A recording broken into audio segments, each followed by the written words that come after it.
Today we are going to compare these two motorcycle lifts. This one is obviously Pittsburgh from Harbor Freight.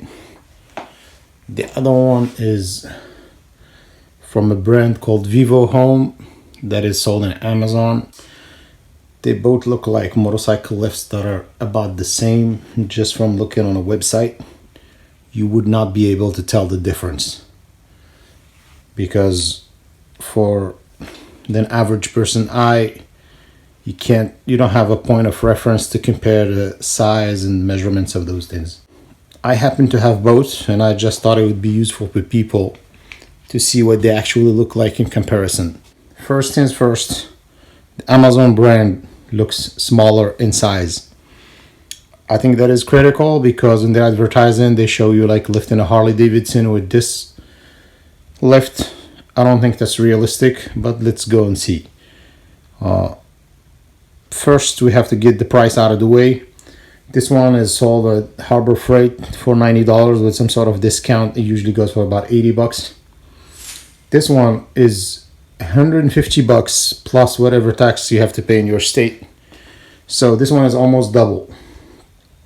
So at price point, this is far more expensive than the cheaper unit. My default thinking was, well, this is probably better than the other one. Turns out it's probably not the case, but let's see. So 150 plus tax, so let's say 160 compared to $80. You already see that one of them is bigger than the other. So there is that. And then we'll start with measurements and we'll look at different quality points. The Amazon brand is about 32 inches length. This one is almost 35 inches long. We'll still are going to compare once we uncover them, but this is just like an initial look. So this one is about 16 inch and 1/4. This one is 17 inch and a half. So, okay, and then we go look inside what they look like. So let's start with the first thing. The user manual, whatever you want to call it. The Amazon brand comes with this, and the Pittsburgh brand comes with this. So you would think that because this is twice the price, it would come with something more like this, and the cheap one would come with something like this, but it's the other way around. So, and it came this way. I didn't cause the damage. The box came damaged and stuff. So the Pittsburgh one looks slightly better. I don't usually care that much for these kind of things because I think it doesn't make a lot of difference on the final product itself. But in this case, I want to give it some weight because I think the Amazon brand is trying to cut some cost. So we recognize that. Not to mention that the box itself, the other one has more like, graphic design on it. That means they spent some money on it, as opposed to the Amazon brand is just like a generic box. Not that I care to have colorful box, but if you're not using a colorful box, I want to benefit from that money saving. The two lifts come with the exact same pins. The only difference is that the Amazon brand comes with these tie downs. They look like okay, if not cheap tie downs, but it comes with tie downs. And the point of the tie downs, according to the manual, is that you need to tie the bike to secure it. I think that's a risky proposition because if the bike loses balance, tie downs are not going to help. They're just going to add something attached to the bike. Which brings us to the next point. Just by looking at these two lifts, one of them is wider and longer. That means it has a wider base to support a heavy bike. As opposed to this one, it doesn't as much. So probably that's why they thought the tie downs might cure the issue or help with the issue. I think it's bad. Also, I am always worried about people who add like widgets and stuff in their product. My take on the widget stuff is that it usually takes money and investment that would normally go to the product itself. So for example, if I am buying a pair of headphones, I would much rather pay $20 for the headphones than to pay $20 for headphones plus a scarf and a case and some other additional stuff, sunglasses, you know, because that stuff to me makes it feel like it's a product that is designed to attract people who are not really interested in the quality itself, but rather interested in like the gadgets aspect of it, and that I'm not interested in. I want the product. If you are going to spend $15 on the product and make $5 profit, I want the entire $15 to go on the product, as opposed to $10 go to the products, $5 goes to the gadgets, and then that takes away from the quality of the product itself. So now let's look at the length and width of this motorcycle lift. This thing here is 33 inch and 1/4 maybe in length. So this one is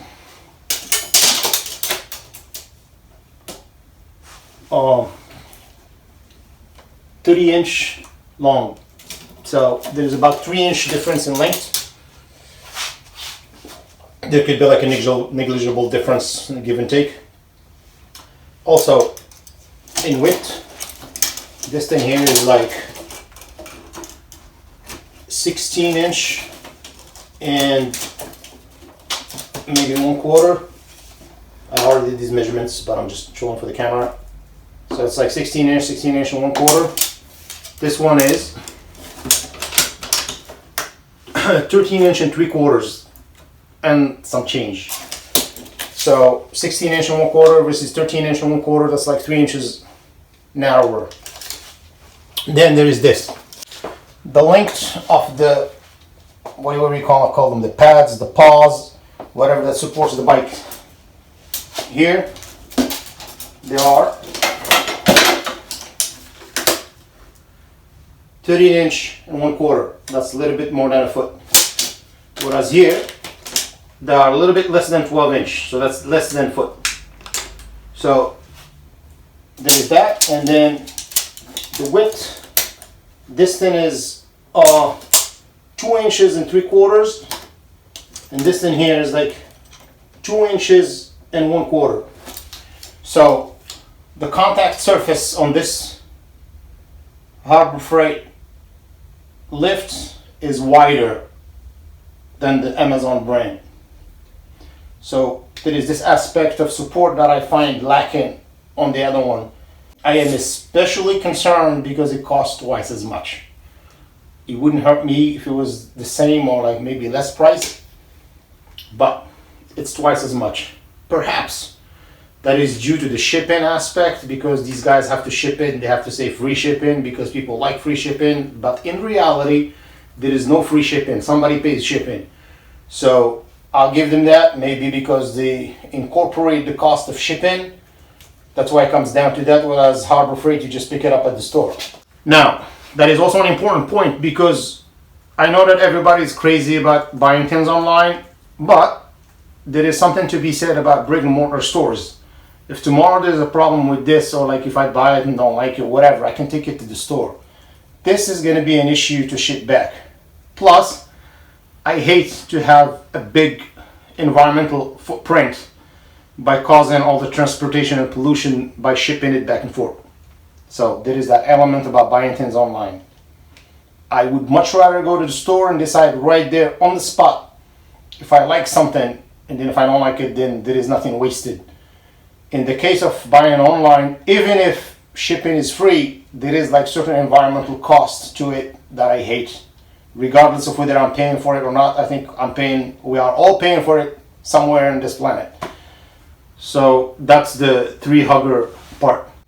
Then we can cover the quality issues. Quality issues are kind of like somehow very easy to visualize. So like for example, when we look here, this thing here has like clips and pins. So this is how it's connected, all of it. It has clips and pins like here, here, here. All the like critical connections are like that. Why is this important?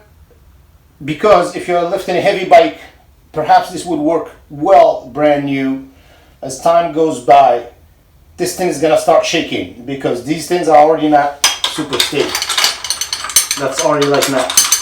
So if you have, like it says, 1,500-pound bike, if you have a 900-pound bike like a Harley or something and it shakes a little bit because of the weight and the physical force, it's gonna get exacerbated and it's gonna create serious shaking issues. It can perhaps fall, and that probably for me is why they have tie downs in it. But so that is that. They have the clips here, which I think for them it saves them cost on construction because it's cheaper to have workers do this as opposed to having nuts and bolts.